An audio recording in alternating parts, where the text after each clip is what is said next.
Hi everybody, my name is Andrea. I am 35 years old and I am from Venezuela.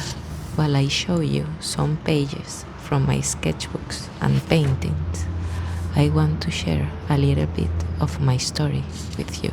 I have a degree in social communication with a focus in post-production. For over a decade, I worked in media, then as a freelance writer, graphic designer, and community manager.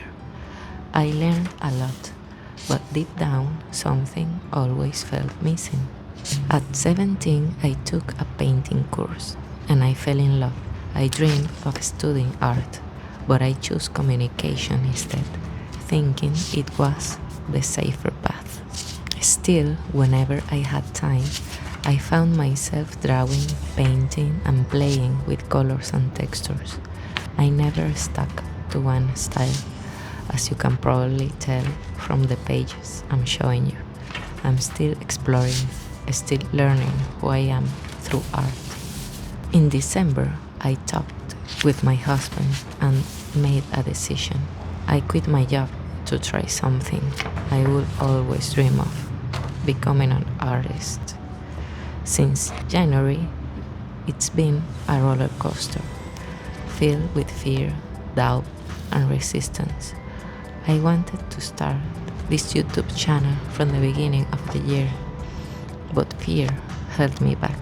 Fear of failure, fear of not being good enough. But recently I realized I'm not here to prove anything to anyone. I'm doing this because I love it. I'm doing this for myself. I love painting, but I also work with air-dry clay, polymer clay, and embroidery. And I want to document this journey of discovering all these mediums and discovering myself along the way. And yes, English is not my first language. Spanish is my native language. But I've studied English for years, but speaking still scares me.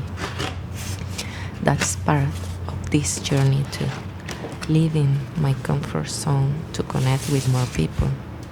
So be kind to my pronunciation, please. It's been a while since I painted anything. I block myself. But in this video, I want to make 2 simple watercolor pieces, a way to begin again, gently. Thank you for being here, and I hope you will join me next time as I try something new. Thank you.